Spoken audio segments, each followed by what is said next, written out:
person for all those who would enter into glory without purchasing it by self-denial or sacrifices. Peter forgot that true peace and glory comes only after the crucifixion. And he learned it, he learned it the hard way, right?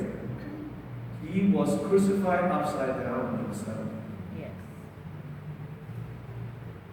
The Lord who called Peter Satan because he would have a crown without the cross,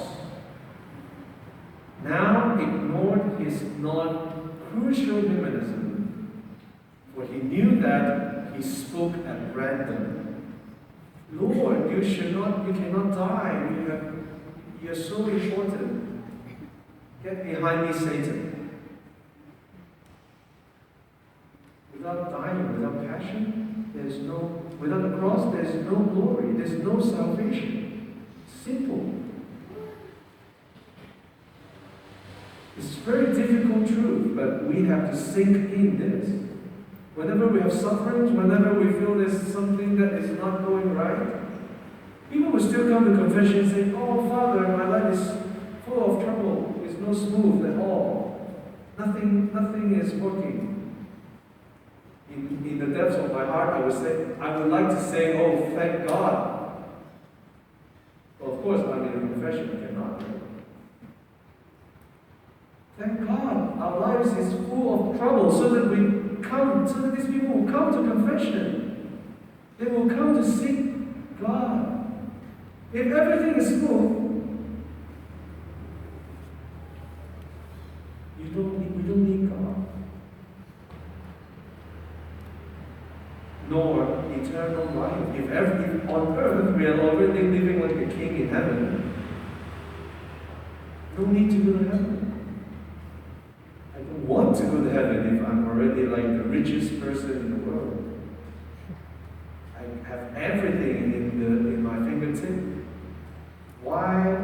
How else would you be willing to sacrifice and give and leave everything behind and go to heaven? That's why Jesus said it's very difficult for someone who has possession or attachment in things to go to heaven. Attachment, sorry. When we have attachment, when we don't detach, it's very difficult. You don't have to be a super rich person. We all have our attachments.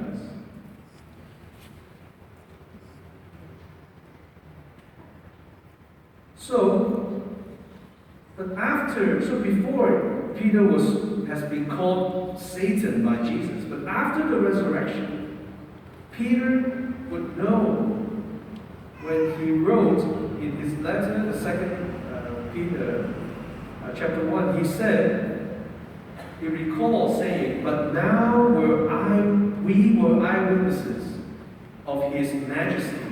We heard this voice born coming out from heaven, for we were with him on the holy mountain, as he was giving testimony about Christ."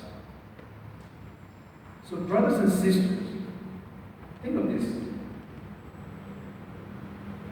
Just like in the first book, in the second reading, in the letter of St. Paul to the Philippians, St. Paul was crying. He said, "As I've told you now in my tears, conduct yourselves no longer as enemies of the cross of Christ." Many of us still living as enemies of the cross of Christ. Not enemies of Christ, but enemies of the cross of Christ. Meaning we're still rejecting to take up our crosses. So, in this land, will we be transformed? Will we be transformed by our cross? That's a choice, that's a decision that we need to make. To not be the enemies of the cross of Christ. be Simon of Cyrene, as we're doing the Station of the Cross in Lent every Friday, or any other day of your convenience. Simon of Cyrene held, or Saint Veronica, they were participating, helping Jesus to fulfill the cross, carry the cross for Christ, cleanse his bloody face, to make Christ suffering little less.